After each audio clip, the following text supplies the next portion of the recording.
Hello students, welcome again to this channel which is dedicated to enjoying literature. आज हम पढ़ेंगे एक कविता जिसे लिखा है ब्रिटिश पोइट लेस्ली नॉरिस ने और जिसका टाइटल है अ tiger in the zoo. Zoo का जिक्र आते ही हम एक ही साथ एक ही जगह कितने सारे पशु पक्षियों को देखने की एक्साइटमेंट से भर जाते हैं, लेकिन इस एक्साइटमेंट में हम ये भूल जाते हैं कि इन जान और फीलिंग वाले पशु पक्षियों को इन पिंजरों में रखा है इनके अपने कुदरती घर से उठाकर। किसके नाम पे? सुरक्षा के नाम पे, प्रोटेक्शन के नाम पे, प्रिजर्वेशन के नाम पे। लेकिन क्या प्रोटेक्शन और कैद एक ही बात है? क्या इन स्पीशीज को प्रोटेक्ट और प्रिजर्व करने का कोई और ढंग नहीं हो सकता? हम चर्चा करेंगे, लेकिन आइए पहले पोएम पढ़ते हैं। और हाँ, इस चैनल को अभी सब्सक्राइब कर लीजिए बेल आइकन हिट करके, क्योंकि लिटरेचर के द बेस्ट कलर्स मैं आप तक लाने वाली हूँ जो फॉर श्योर आपको बेहद पसंद आएंगे। So here is a tiger in the zoo written by Leslie Norris. Now there is a note before the text. So let's read it first. This poem contrasts a tiger in the zoo with the tiger in its natural habitat. The poem moves from the zoo to the jungle and back again to the zoo. Editor कहता है कि ये poem एक contrast show करती है। एक tiger है जू में और फिर उसी टाइगर को दिखाया है अपने नेचुरल हैबिटेट में, यानी जो उसका अपना घर है, कुदरती घर है। तो इस पोएम में एक मूवमेंट है जू से जंगल और जंगल से फिर जू। तो आइए पढ़ते हैं पोएम को और साथ में ये भी देखेंगे कि पोएट ये मूवमेंट कैसे दिखाता है। So let's read and enjoy the music of the poem first. He stalks in his vivid stripes the few steps of his cage on pads of velvet quiet in his quiet rage. He should be lurking in shadow, sliding through the long grass near the water hole where plump deer pass. He should be snarling around houses at the jungle's edge, baring his white fangs, his claws, terrorizing the village. But he's locked in a concrete cell, his strength behind bars, stalking the length of his cage, ignoring visitors. He hears the last voice at night, the patrolling cars, the stares and stares with his brilliant eyes at the brilliant stars. Written by Lesley Norris. So, let's see the poem again. The poem begins with, he stalks in his vivid stripes. Stalks here mean, stalk के को हम दो मतलब में लेते हैं। Stock को generally हम किसी का पीछा करने के मीनिंग में भी लेते हैं, लेकिन यहां स्टॉक का मतलब है to walk in a stiff gait angrily. Vivid, clear, stripes जो टाइगर के शरीर पे धारियां होती हैं, जो कि उसकी आइडेंटिटी है, चिन्ह है कि ये टाइगर है। पैड्स जो पंजे हैं टाइगर के, they are pads of velvet, बड़े सॉफ्ट स्किन होती है जिससे कि वो चलते हुए आवाज नहीं करता। और रेज यानी गुस्सा, बहुत ज्यादा गुस्सा, हाई डिग्री का गुस्सा। So what kind of a picture the poet presents in the first paragraph of the poem itself?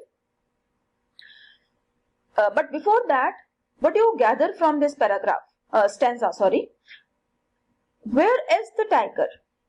Yes, the tiger is in the cage. So the poem begins in the zoo. he is tiger here. He stalks in his vivid stripes. अब आपके आंखों के सामने एक तस्वीर बन रही होगी कि एक जू में एक पिंजरे में एक टाइगर कैद है और वो अपने विविड स्ट्राइप्स के साथ, अपनी पूरी आइडेंटिटी के साथ एक टाइगर होते हुए भी एक बंद पिंजरे में इधर से उधर एंग्रीली घूम रहा है. The few steps, the few here mean that the cage is not so big. बहुत थोड़े कदम ही लिए जा सकते हैं. जितने भी कदम वो टाइगर उस केज में ले सकता है, वो उतने कदम बहुत ही एंग्रीली लेता है. On pads of velvet quite. अपने वेलवेटी पैड्स के साथ, वेलवेटी पॉज के साथ, मखमली पंजों के साथ, जो कि क्वाइट हैं. उसके चलने की आवाज नहीं होती. लेकिन देखिए अब फोर्थ लाइन में क्वाइट रिपीट किया गया है, क्वाइट शब्द, और ये रेपिटेशन. अब यहां क्वाइट का मतलब क्या है? On pads of velvet quiet in his quiet rage. Quiet rage, गुस्सा जो कि चुप है, गुस्सा जो कि टाइगर अभी दिखा नहीं रहा है, लेकिन जो उसमें बहुत ज्यादा भरा हुआ है. क्यों? क्योंकि उसे उसके नेचुरल हैबिटेट से उठाकर इस सेल में, इस केज में कैद कर दिया गया है. So this repetition of quiet has a definite meaning here. Now see, we move to the second stanza. He should be lurking in shadow. He, here mark the word should be. जो first line थी वो थी he stalks in, present indefinite tense, कि जो इस वक्त situation है उसको दिखाने के लिए. But in the second stanza the poet moves to, poet shifts to should be, क्या होना चाहिए. टाइगर इस वक्त केज में है, लेकिन उसे होना चाहिए कहां? He should be lurking in shadow, sliding through long grass. अब ये सिचुएशन कहां की हो सकती है? Yes, you are right, जंगल की, जहां वो लंबी घास में छुपकर शेडोज के पीछे अपने शिकार की वेट में छुपा होगा. He should be lurking. Lurking here mean hidden in shadow of the long grass. Sliding. Slide is a movement without making a noise. Slide में noise नहीं होती. और noise क्यों नहीं होती? क्योंकि उसके जो paws हैं वो velvety हैं. Near the water hole where plump deer pass. Now where the tiger is waiting for any animal so that he can satisfy his hunger, near the water hole. जहां पानी पीने दूसरे जानवर आते हैं, वहां वो एक प्लम, मोटे ताजे डियर, हिरन की वेट कर रहा है. Now this is the scene from the jungle. Third stanza again presents a picture that should be. He should be snarling around houses at the jungle's as.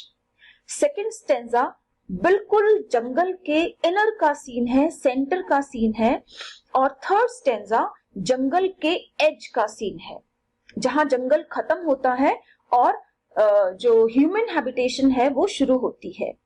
तो या तो टाइगर जो है वो जंगल के सेंटर में होता है या फिर जंगल के एज पे होता है, या उसे होना चाहिए. जहां वो जंगल के एज पे, ही शुड बी स्नॉलिंग, गुर्राना, एक एंग्री वॉइस निकालना.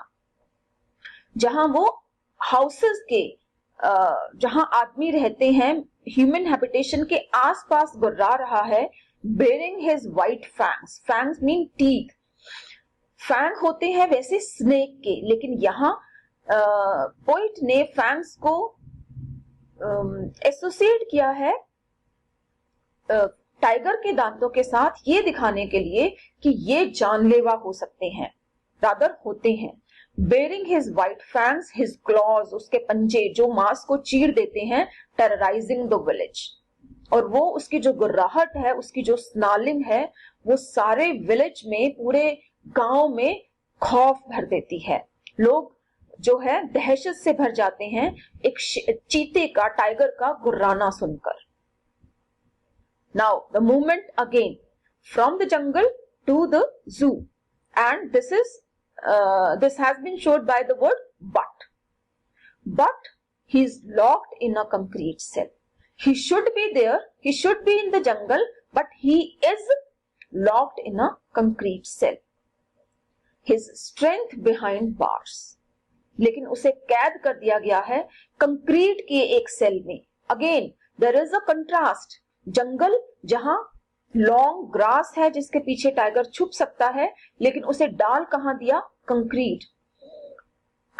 लॉन्ग ग्रास नेचर की इमेज दिखाती है और कंक्रीट ह्यूमन हैबिटेशन की इमेज दिखाती है. सो कैद कर दिया गया है उसे कंक्रीट सेल में और उसकी ताकत को पिंजरों के बार्स के पीछे, सलाखों के पीछे बांध दिया गया है. Stalking the length of his cage. This expression also has been repeated. In the first stanza, we saw that he is stalking in his cage. Yes, here he stalks in his vivid stripe. And in the fourth stanza, again the poet shows him stalking the length of his cage. Length जैसा उसने ऊपर बताया कि बहुत थोड़ी सी जगह है, the few steps, बहुत थोड़े से कदम ले सकता है वो. Stalking the length of his cage, ignoring visitors. He is not in the habit of having people around him, and he doesn't like it.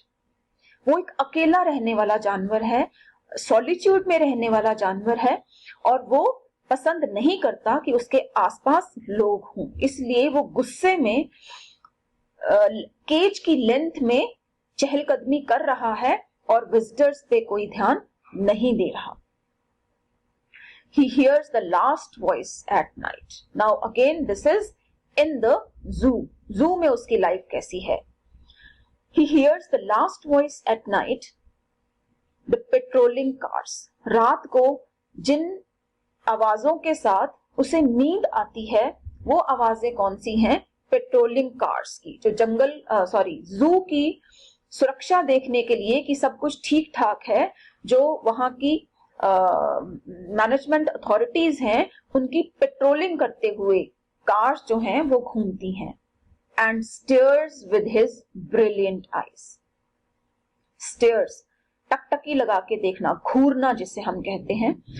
At the brilliant stars. Now I particularly like these last two lines of this poem. Why? And stares with his brilliant eyes at the brilliant stars. Again, the repetition of the word brilliant. आपको ये क्या image देता है? एक tiger जो एक पिंजरे में कैद है, जू में कैद है, कंक्रीट सेल में उसकी ताकत को बांध दिया गया है, वो रात को जस्ट सोने से पहले अपनी चमकदार आंखों से चमकदार सितारों को देखता है. Here it is not the contrast. ऊपर जैसे क्वाइट को कंट्रास्ट दिखाया गया था, यहां कंट्रास्ट नहीं है बल्कि सिमिलैरिटी है. The luster in his eyes and the luster of stars. उसकी आंखों में वो चमक है जो चमक सितारों में है. यानी कि टाइगर अपनी जो उसकी नेचुरल, जो उसकी स्ट्रेंथ है, जो उसकी उम्मीद है, जो उसकी नेचर है, इनबॉर्न नेचर है, वो उसने नहीं खोई है. कैद होके भी उसकी आंखों में वही चमक है जो चमक सितारों में होती है.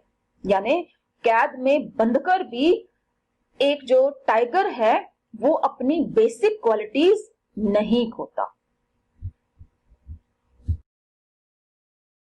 तो पोएट लेस्ली नॉरिस कहते हैं कि टाइगर जंगल में हो या जू में अपने कुदरती गुण नहीं खोता. तो फिर हम ह्यूमन बीइंग्स क्यों अपनी ताकत के अहंकार में अपनी ह्यूमैनिटी खो देते हैं? अगर हमें दुनिया से खत्म होती किसी स्पीशीज को प्रोटेक्ट और प्रिजर्व करना ही है, तो क्या जू की जगह नेशनल पार्क, फॉरेस्ट रिजर्व्स या वाइल्ड लाइफ सेंचुरीज एक बेहतर ऑप्शन नहीं हो सकते?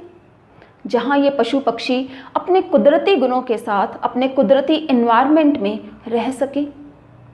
आप विचार कीजिए, हम फिर मिलते हैं। Thank you.